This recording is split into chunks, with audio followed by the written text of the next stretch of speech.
নমস্কার মাননীয় দর্শকবৃন্দ। আজ 5ই জুলাই 2023 মার্কেটের সিচুয়েশন দেখতে এলাম আপনাদের সঙ্গে। তো প্রথমেই চলে যাব ইউএস মার্কেটে। একবার এক ঝলকে দেখে নেব। আপনারা জানেন কাল ইউএস মার্কেট বন্ধ ছিল, যেহেতু 4th of July ছিল। তবুও একবার রিভাইজ করে নেওয়া। দেখুন আজকে 5th of July এর চার্ট, এর আগে কিন্তু 4th of July কোনো চার্ট নেই, অর্থাৎ আজকে যে ট্রেডিং শুরু হয়েছে তার পরিপ্রেক্ষিতে, অর্থাৎ মার্কেট এখন গত দিনের পরিপ্রেক্ষিতে মার্কেট ফ্ল্যাট। একবার শুধুমাত্র দেখে নেব, রিভাইজ করে নেব। দেখুন কালকে ট্রেডিং ডে ছিল না। ইউএস 10-year বন্ড yield উপরের দিকে, একবার ঝলকে শুধু দেখে নেওয়া। ইউএস অয়েল অর্থাৎ ক্রুড অয়েলের সামান্য উত্থান আমরা দেখতে পাচ্ছি, ক্রমশ ক্রুড অয়েলের উত্থান দেখতে পাচ্ছি। ইউএস 100 অর্থাৎ ন্যাসড্যাকের চার্ট, ন্যাসড্যাক ফ্ল্যাট, হাইয়ার রেঞ্জে ফ্ল্যাট একটা প্যাটার্ন ক্রিয়েট করবে। এইখানে আমরা আশা করব যে এখানে একটি cup with handle pattern create হবে। এইখানে একটু নিচের দিকে এসে আবার এই লেভেল যদি ব্রেক করে, সেক্ষেত্রে চার্ট প্যাটার্ন ক্রিয়েট হবে এবং সেখানে আমরা এন্ট্রি নিতে পারি। আপাতত এই লেভেলে একটা রেজিস্ট্যান্স তো অবশ্যই পাবে। টাইম ওয়াইজ কারেকশন হলেও হবে, কিন্তু একটু কনসলিডেশন অন্তত চাই ওই লেভেলে। ডাউ জোন্স ইন্ডাস্ট্রিয়াল উপরের লেভেল থেকে একটু রেজিস্ট্যান্স পাচ্ছে। S&P 500 কিন্তু ব্রেকআউট হয়ে গেছে। এখান থেকে আমরা লং এন্ট্রি নিতে পারি। একটু রিট্রেসমেন্ট হলে লেভেল হবে, লং এন্ট্রির লেভেল হবে 4426। FTSE ইউকে মার্কেট সামান্য রেজিস্ট্যান্স ফেস করছে এই লেভেলটায়। লেভেলটি হলো 7558। গোল্ডের স্পট চার্ট ইন্ডিয়ান রুপি টার্মসে ট্রেড করছে 55,660 মতন, 681। কিন্তু এখানে একটি বটম ক্রিয়েট হয়েছে, সুতরাং এই বটমটি আগের একটি রেজিস্ট্যান্সও বটে। সুতরাং 54,794 হচ্ছে এন্ট্রি লেভেল, যদিও এটি কোনো ট্রেড হয় না। এটি আমাদের তৈরি করা একটি স্পেশাল ইন্ডিকেটর, যেটি হলো গোল্ডের স্পট চার্ট কত চলছে ডলারের পরিপ্রেক্ষিতে। আপনি যদি দেখে নেন, একবার দেখিয়ে দিই আপনাদের এটা কিভাবে তৈরি করা হয়েছে। না, এটা তৈরি করা এখানে দেখাতে পাচ্ছি না, পরে আমরা দেখাচ্ছি কী করে, একটি ভিডিওর মাধ্যমে দেখাবো কী করে গোল্ডের স্পট চার্ট ইন্ডিয়ান রুপি টার্মসে বার করা যায়। এবার গোল্ডের MCX মার্কেটের যে বাজার দর, সেটি চলছে 58,409।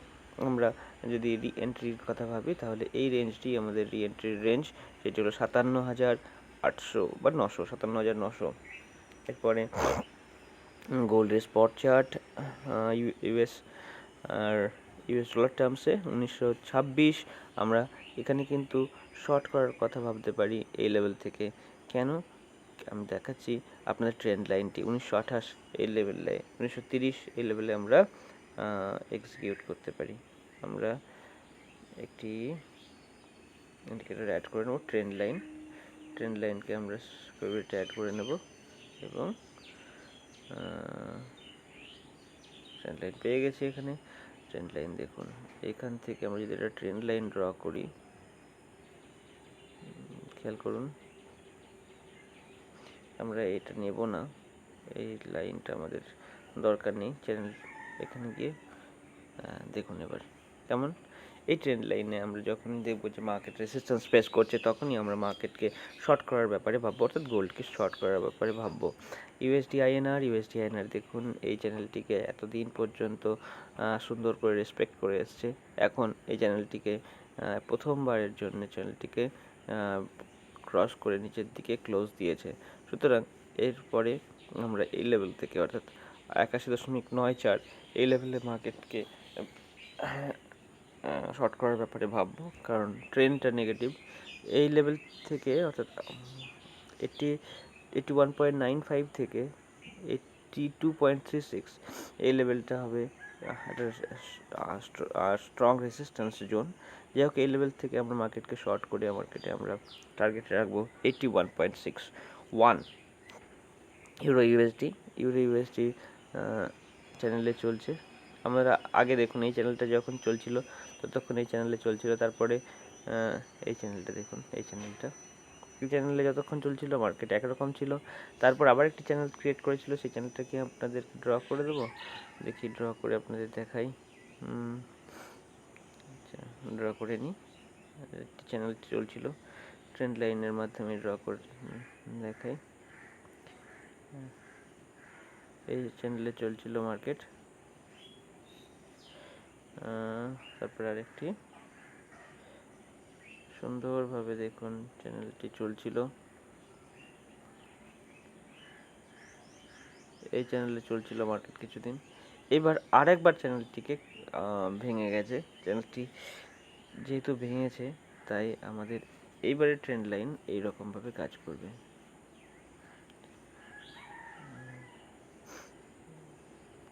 দেখুন এবার ট্রেন্ড লাইনটি হয়েছে এইরকম। আমরা আরেকটি ট্রেন্ড লাইন ড্র করে দেবো, তাহলে চ্যানেলটি ক্রিয়েট হবে। তাহলে যখন যে চ্যানেলে চলবে তখন সেই চ্যানেল অনুযায়ী আমাদের ট্রেড খোঁজার ব্যবস্থা করতে হবে। এই হলো আমাদের ইউরো ইউএসডির আপাতত ট্র্যাজেক্টরি মনে হচ্ছে। তাহলে ইউরো ইউএসডি এই মুহূর্তে শর্ট অন বা সেল অন রাইজে চলছে। ইউরো আইএনআর এর ক্ষেত্রে আমরা একই রকম জিনিস দেখছি, ইউরো আইএনআর আর ইউরো ইউএসডি একই রেপ্লিকা, একে বলার কিছু নেই।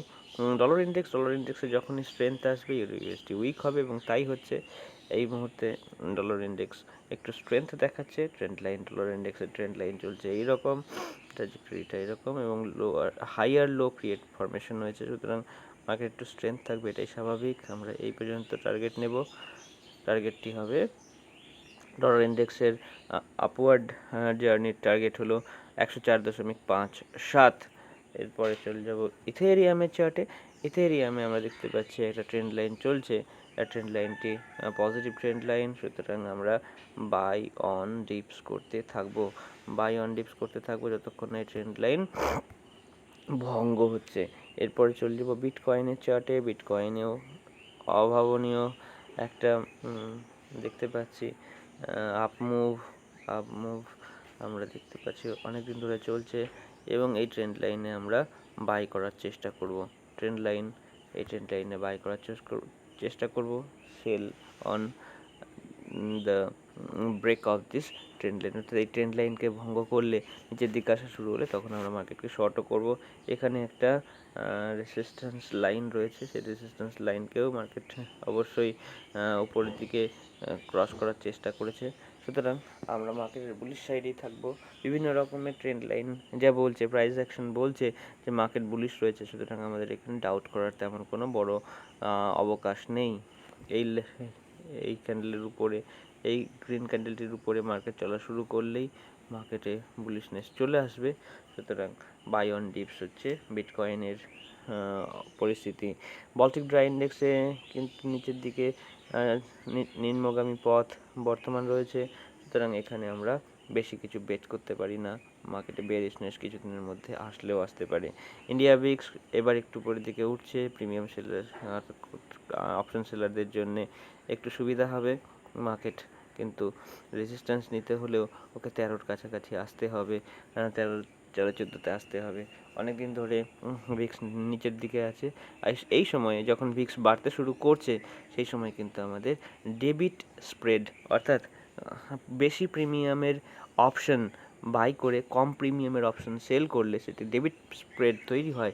এইরকম আমাদের মনে হচ্ছে যে পুট সাইডে ডেবিট স্প্রেড বাড়ানো যেতে পারে, মার্কেটে কিন্তু প্রেশার আসতে পারে। ইন্ডিয়ান যে ইন্ডাইসেসগুলো আছে, ইন্ডিয়ান 10-year বন্ড ইল্ড সেটাও ঊর্ধ্বমুখী, সুতরাং 10-year বন্ড ঊর্ধ্বমুখী, আর আমাদের ইন্ডিয়া উইক্স ঊর্ধ্বমুখী।